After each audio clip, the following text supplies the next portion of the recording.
Приветствую, друзья! Как вы уже могли догадаться, боевые действия на линии фронта не прекращаются ни на минуту, и также фактически обязанность различных натовских аналитиков свелась к тому, что им нужно на своих картах через «не могу», через «не хочу» отмечать продвижение русской армии. Да, с задержкой на 2-3 дня, а то и на 10 и на 15 дней, но тем не менее они вынуждены отмечать на своих картах продвижение наших войск. И, конечно, сейчас очень активно работают наши дроны.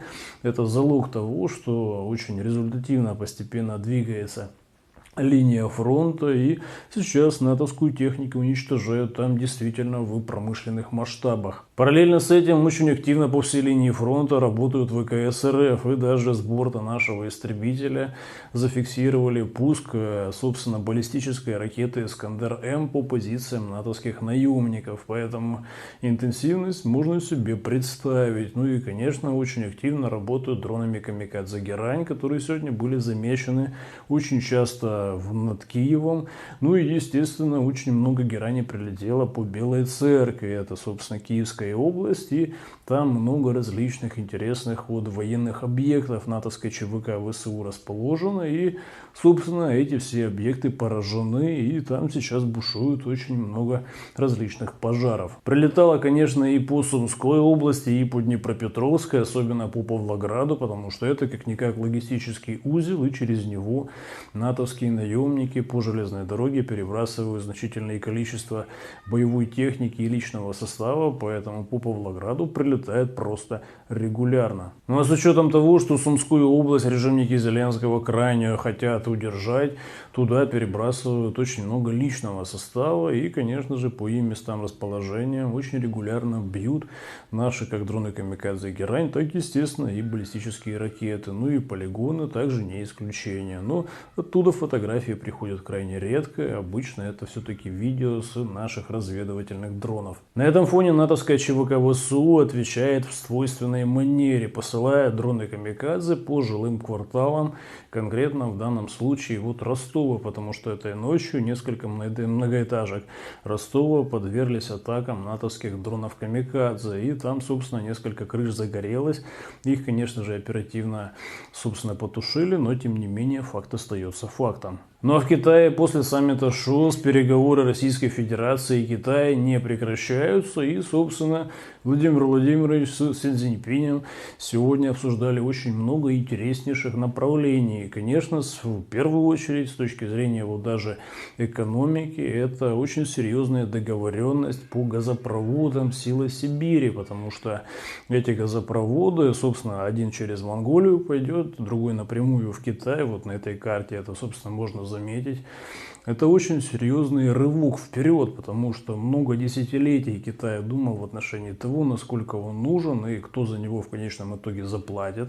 Но по этим всем параметрам договорились сейчас наконец-то, и сейчас уже началось строительство. Ну а, собственно, Монголия уже подписала соответствующее соглашение, которое юридически обязывает к взаимодействию. Строительство подобных газопроводов – это все-таки инвестиции на десятилетия вперед, и, конечно же, главными бенефициарами здесь будет и Российская Федерация, и Китайская Народная Республика, потому что фактически этот газопровод просто закладывает еще одну основу на взаимодействие, потому что, конечно же, китайская экономика, она очень серьезно потребляет энергоресурсы, ну а Россия – это та страна, которая может обеспечить этими энергоресурсами самую крупную экономику мира. Однако это не все позитивные новости сегодня с Китая, потому что сегодня Си Цзиньпинь обозначил, что с 15 сентября уже каждый гражданин Российской Федерации, который имеет загранпаспорт, может уже без виз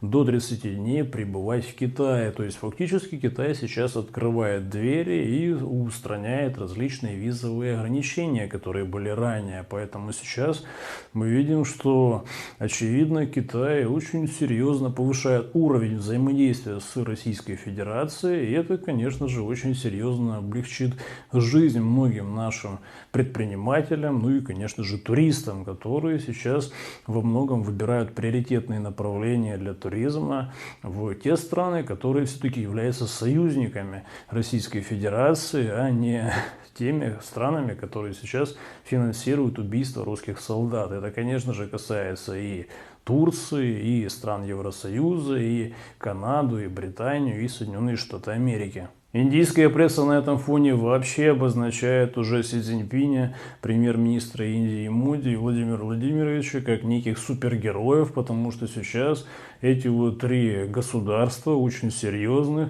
объединяются для того, чтобы противостоять злу и наказать негодяев. Поэтому сейчас, конечно же, подобные рода вот коллажи вызывают в западной прессе просто невероятную истерику. Примечательно, что сегодня Си Цзиньпинь также добавил, что Китай и Российская Федерация – это главные вот победители в Второй мировой войне, потому что, конечно же, основной удар пришелся на Советский Союз и Красную Армию. Именно Красная Армия разбила фактически нацистские орды, причем сначала уничтожила Гитлера Красная Армия, ну а потом, конечно же, помогла китайским и прочим товарищам конкретно освободить их уже регион от нацистов уже японских, и таким образом фактически Квантунская армия миллионная быстренько просто вынуждена была сдаться, потому что противостоять Красной армии на поле боя они, очевидно, не смогли. Это, очевидно, вводит в ступор Соединенные Штаты, потому что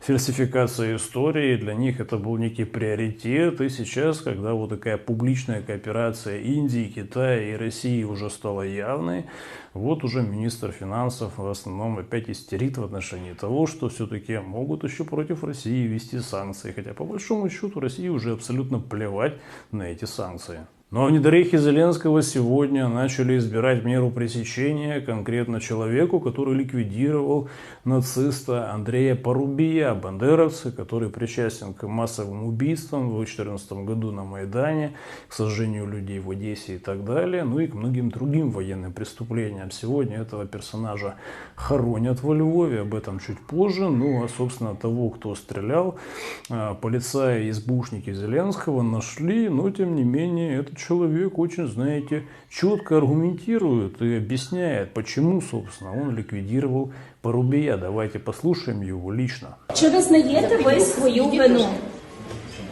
Пані, це моя помста особисто українській владі. А чому? Чому? Все. Без пояснень? Все.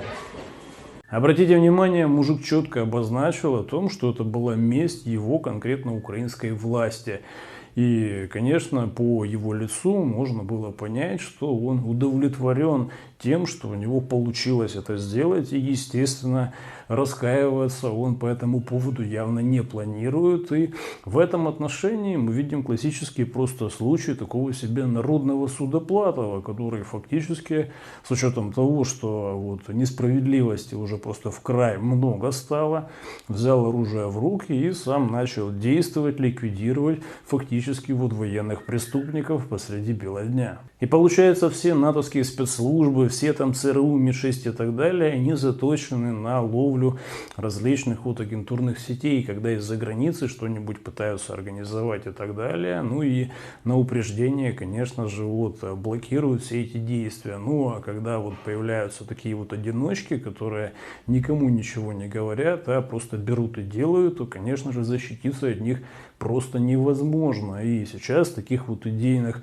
народных судоплатовых, судя по всему, становится очень и очень много. И ликвидация Порубия – это просто первый такой, знаете, серьезный звоночек, потому что, конечно, много ликвидировали и различных ТЦКшников, и различных полицаев. Ну и сейчас мы видим, что вот таких вот народных мстителей становится вот все больше, и сейчас вот их жертвы конкретно уже берутся из самого топового списка подельников блока НАТО на Украине, и, конечно, их будут ликвидировать очень и очень жестким образом.